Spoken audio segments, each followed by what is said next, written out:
On now, and we're going to go live in.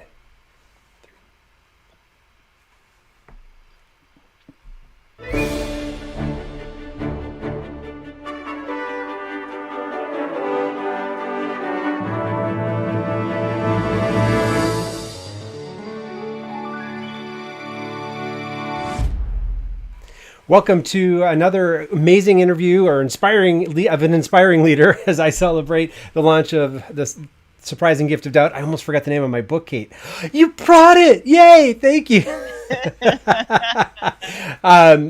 For those who may be the first interview, rather than watching sales stats for the next 2 days, mindlessly refreshing them, my wife suggested, why don't I talk to people I admire and really enjoy? And Kate O'Neill is definitely one of those people. She is a tech futurist, tech humanist, and she's a really just a wonderful person to be around. One of the worst parts of this pandemic is that the little jaunts up to New York City hasn't happened. So we haven't been able to be co-located or in the same space in the same way. So that is one of my, I'm glad the pandemic will be over soon and vaccinations are happening because we'll get to see each other again.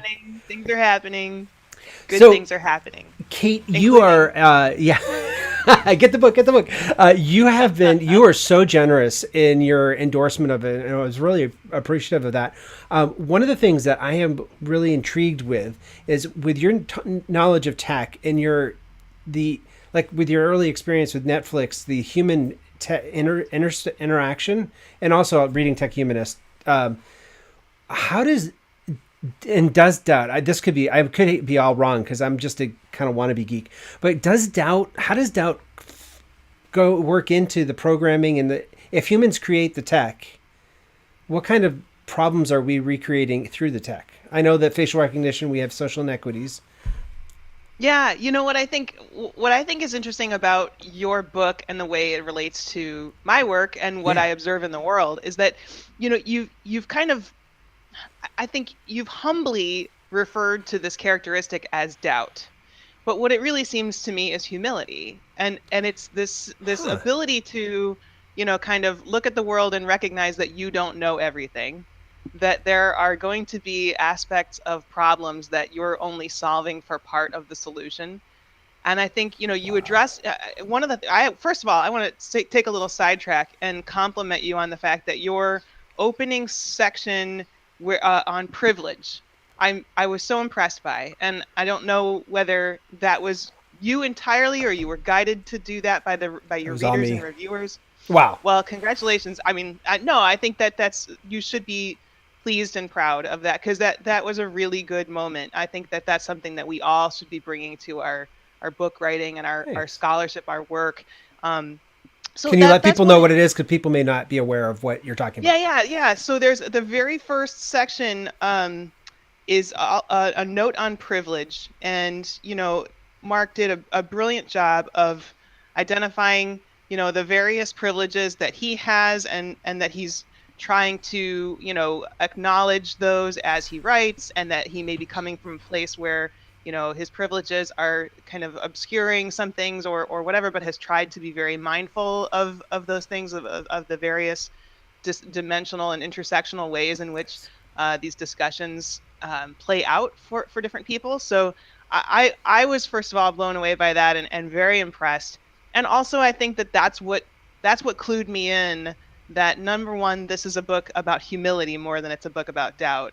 And number two, that how that plays back into this whole discussion about Hmm. tech and leadership is that what I have seen happen more often than not is that around Silicon Valley and other tech leadership, that the solutionism that happens with tech is not humble, right? It's this idea that that there's a problem out there and we can solve it with tech, and this is how we're going to solve it with tech. And boy, aren't we geniuses? And just sit back and let the money roll in. And that is very much not what happens in many, many cases. As you mentioned, facial recognition is one of these domains in which a lot more problems get created as certain problems get solved, and there's a humility that needs to come with that kind of problem solving, that often doesn't accompany it. So that's what I kind of want to put out there for people as they're looking at this book and considering it, and you should buy it, absolutely. But I think it's really important that that word doubt doesn't seem like off-putting, or that it might be a little bit of a deliberate mislead, because it's kind of it's humbly doing the job of humility of saying this is what I'm bringing to this equation. But I think other people may not recognize it as that in themselves. They may recognize it more as humility. I didn't realize, yeah, and I didn't realize the meta sort of nature of my note on privilege in writing this book. Part of it was a doubt process where the story I share in there at first was seeing this Twitter thread of women getting so ticked off with time management books that were written clearly by men that didn't seem to have any other duties in their life. And all of a sudden I was thinking, oh no. And then I learned about the inequities that have benefited cis white men. And I thought, am I just one of those white guys that had an idea and thinks the world needs to know about it? Or do I actually have something to offer? And so fortunately, because of the process of having people who are watching even now, hiring people to review and see is this as open to as diverse a audience as I think it is, it has given me great peace to know some of the tweaks. They were nice. They were kind enough and honest enough to show some of the tweaks or some of the blind spots I had, but also to see all the resonance. That there is a human level of this, that it wasn't just, my blinders were not enough to hinder the good stuff from coming out, which is really good. Yeah, no, and that's what I think, what I wrote in my my blurb for you is just that I don't know very many people like you, Marc, who are, such a package of brilliance and insight and humility, and yes, doubt, I suppose, is true. We all have it, but I think that you dubbing it doubt in the title of this book is a very generous thing. It's a very kind of inclusive thing. It's saying, look, this is the worst of what we mostly experience as leaders is doubt. It's not that we're always going to be shrouded in doubt. It's not that all of our decisions are going to be kind of made more difficult by doubt. It's just that doubt is going to be there as one of the things that we're dealing with. And I think what you so brilliantly do here is to say, that's okay. Look at all these models that we are used to dealing with in thinking about, personality tests and models of organizational effectiveness and goal setting and all these different kinds of things you step through, all the leadership models we're used to. And here's how to think of them in a more, in how I read it, is in a more humble way, in a way that's more aware of the downfalls potentially of them, and that's more aware of, kind of what could go wrong. So when you asked about, the tech and well, before you move on, if just for everybody who's just viewing, our guest today is Kate O'Neill with 2 L's, and I'm Marc Pitman. We don't know why the names aren't showing up right now, but that's okay. And in the spirit of generosity, Rob Hatch just said that you might have given me my follow-up title, The Surprising Gift of Humility. So maybe we could co-write that together. That'd be great. Thanks, Rob. Go ahead. I love it. Kate O'Neill with 2 L's and Marc Pitman with 1 T. That's the trick of getting our name. And a C. I should have said Marc. Yeah, wow. A K on Kate and a C on Marc. Don't get it wrong. Go to koinsights.com and you'll see all of Kate's good stuff. It's a knockout. So the other thing I was going to mention about the tech piece is, the story that always comes to mind for me when I think about leadership in tech is, as many folks know, and I know you know, Marc, I was one of the first 100 employees at Netflix. And so I got to see very early on. I think about that way too many times than I should probably, but I'm like, I know one of the first 100 and I wasn't sure. Yeah, thank you. Good. I didn't know if you get tired of hearing that, so I didn't quite say it that way, but good. Yeah. One of the first 100 employees at Netflix. Yes. I try not to use it all the time because it's kind of like a "what have you done for me lately" sort of thing in my bio. I want to make sure there are more recent things that I can point to. It's like I was the second person on MySpace. That kind of yeah, right. Yeah. It was Tom and then me. And it was our space. I was Tom's first friend. But but it was a fun time to observe. It was a really interesting thing to be part of, a startup that's sort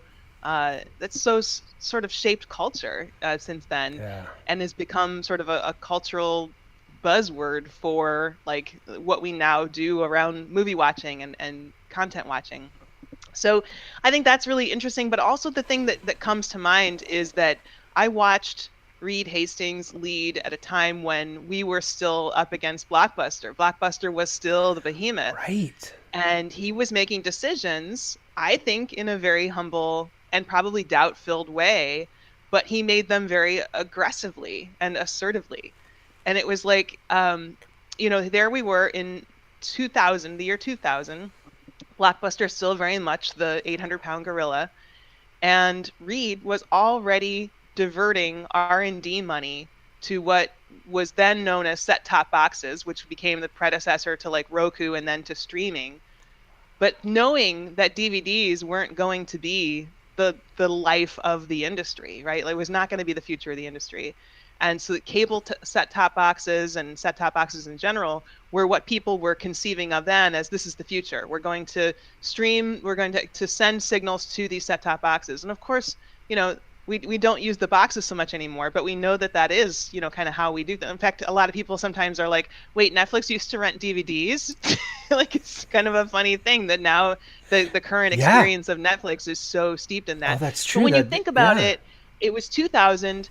Roku didn't come out as a product until 2006, and streaming as a standalone product didn't come out until 2007. So imagine yourself in 2000 leading this company against an 800-pound gorilla in the industry. Not even like you're the upstart. It's not even by any means sure that you're going to survive.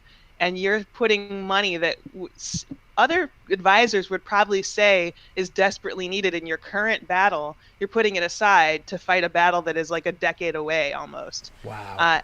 That to me is a moment where you must be beset by doubt. You must have a lot of things nagging at you, like, how do I make this decision? And yet he made it very clearly and decisively. And, the rest is obviously history. It's so smart. But I just wanted to offer that anecdote up because I do feel like it very well ties into what you've presented here.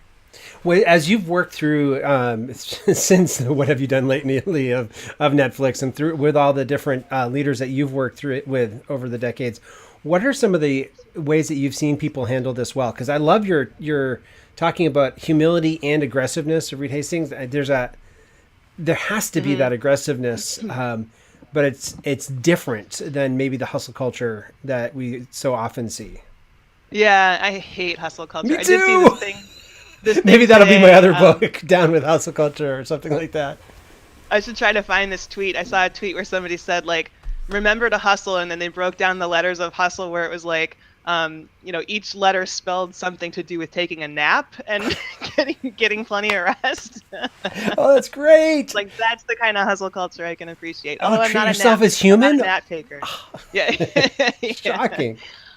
But yeah, the counterpoint to hustle culture, I think, with all this is focus. And I think focus is what allows you to understand how to make a declarative and decisive decision. Focus is really a funny thing because I think this is when I've been an advisor to startups, it is something that I have to remind myself because I often have way too many things going on and I don't feel like I am focused enough. But I think focus is dimensional. Like you have a focus like the purpose of what you're doing. And that may mean that it sort of manifests itself in 5 or 6 different projects at a time.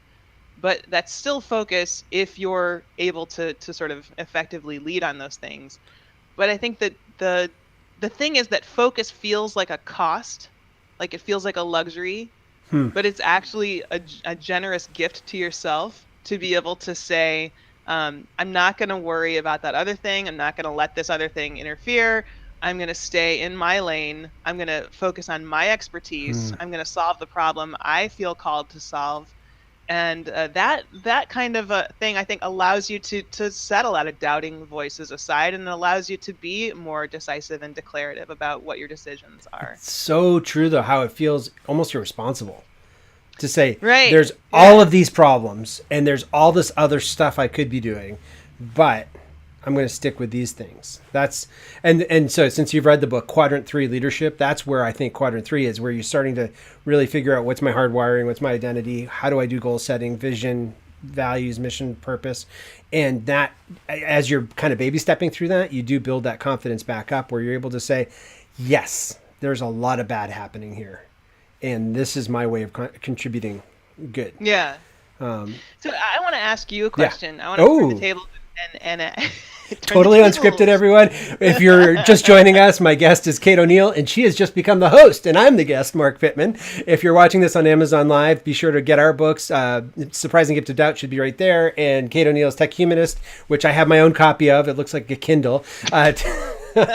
Tech Humanist. I have all my books too. Yes. Yeah.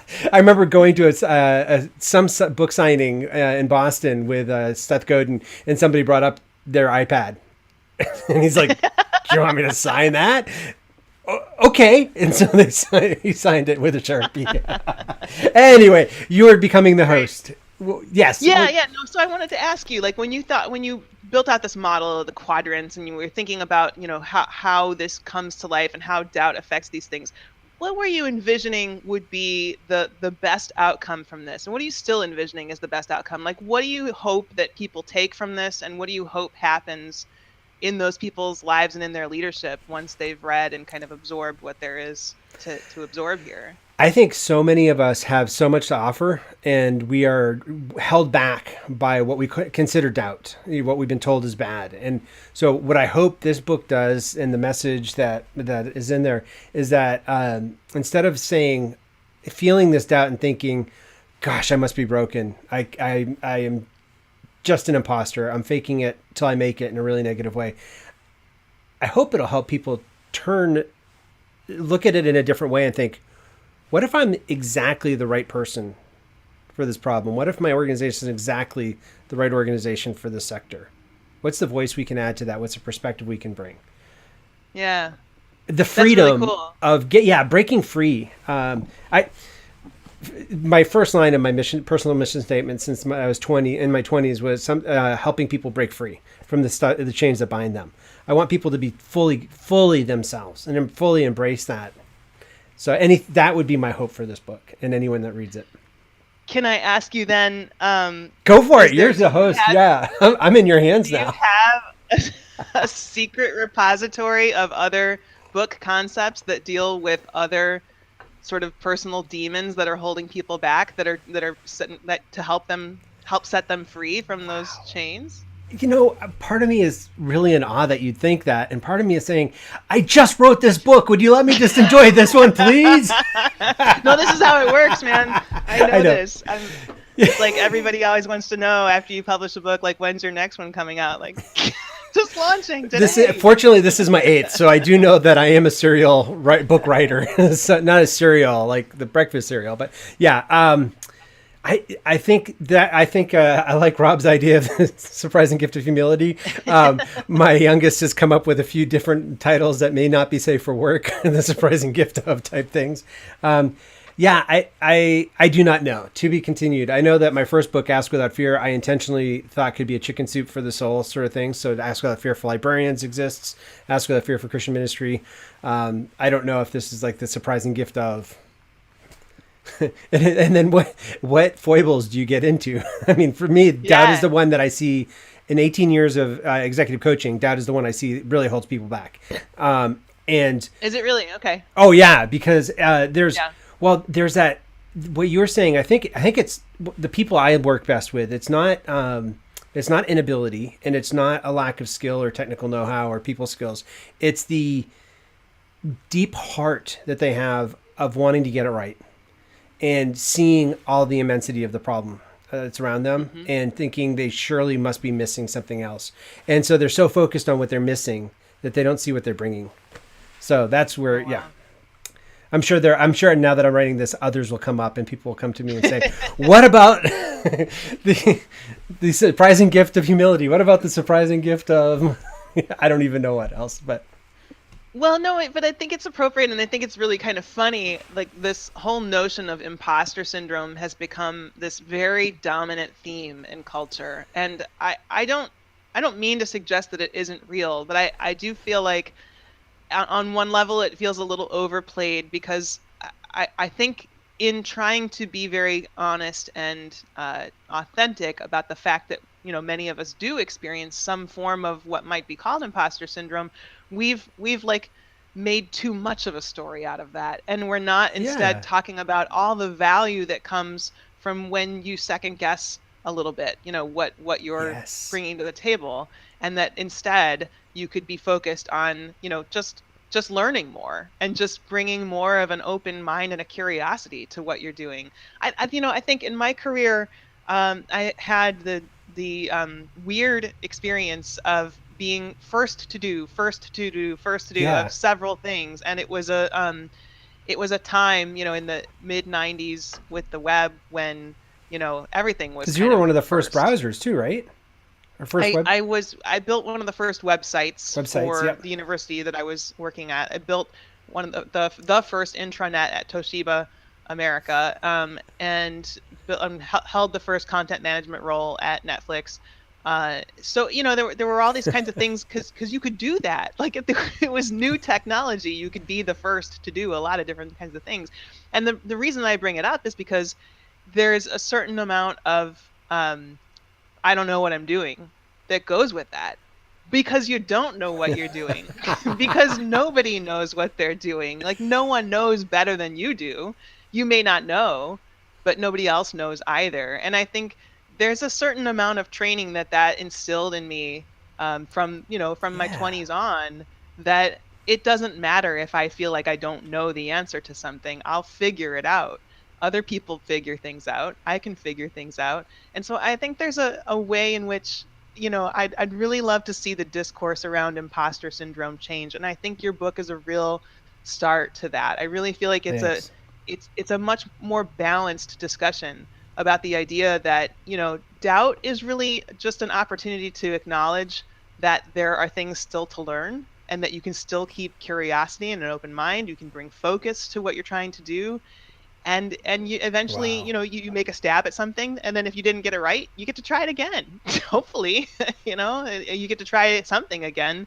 It's not like, Yeah. you only get one attempt at your life. You get one attempt at your life. Well, You get one that's attempt yeah. At least in the at faith things tradition, within your life. as far as I know. Yeah. Now But we're going to get really metaphysical. wow, I didn't see that coming, Kate. To your point about imposter syndrome, I don't think I used the phrase at all in the book. I Mm. think the publishers put it on the title, on the cover. I think they did, but it was really interesting because that is something that I think has been See it. I don't see imposter syndrome on the cover. No, and awesome. I didn't even mean to suggest that it was in it. I'm more No, I saying I know. think that it's like a counterpoint to Yeah. that discourse, which I'm very pleased Oh, well, to I'm glad you see. picked that up too, because that's something that that I'm just you're a deep reader, good reader. Thank you for drawing that out. I would love to talk for hours with you, but I want to honor your time, and I want everybody to pick up a copy of Tech Humanist wherever it is on the screen. I have my copy right here. It looks suspiciously like a I Kindle. have my copy right here as well. And consider getting a copy of Surprising Gift of Doubt, which is, as of this recording, will be released tomorrow. So this is kind of cool. There's still the pre-order time, which is awesome. If you were to leave anyone, you've said so much that's helpful for leaders so far in this, just in our conversation. If there were one sort of thought you'd leave people with, or practice or strategy that leaders might help leaders kind of move forward in this, what other than buying the book, what would you suggest that they do? I think buying the book is a great first start. But yeah, I think there's one thing, and I'll actually kind of fold it into two things. One is Yes, that a bonus. I have a personal mindset of both, and that it affects everything that I do. I think that a lot of what we do when strategically and as leaders, I think a lot of what we do when we assess situations is really both and thinking, and we just don't necessarily acknowledge that or call it that. And Hmm. so I think what's really helpful is to acknowledge in many cases the good that can happen and the harms that can happen, and to work both ways, work to mitigate the harms and work to amplify the good. And the way I think we go about doing that, so this is sort of the second thing I'm folding Okay. in, is really staying focused on purpose, on what it is that we're trying to achieve, like who it is we are, what we uniquely bring to this world and how we can make it better. I think the more we individually and our organizations are focused on purpose, like what it is we're trying to achieve and achieve at scale, I think the more we can take on the problems that confront us in our domain, with that kind of both and mindset, where we can acknowledge the good and the harms and work in both directions and make sure we're creating the best futures for the most people. And I think that this book, the work around doubt and focus and leadership, is really going to help so many people do that much, much better. So thank you, Mark, for writing this book. Well, thank you so much. Thanks for sharing your time and your expertise with all of us. And be sure to Kate O'Neill, KO Insights, Kate O on Twitter. Be sure to follow her, get her book Tech Humanist, and then be honored if you'd pre-order Surprising Gift of Doubt as well. Thanks, Kate. Thank you, Mark.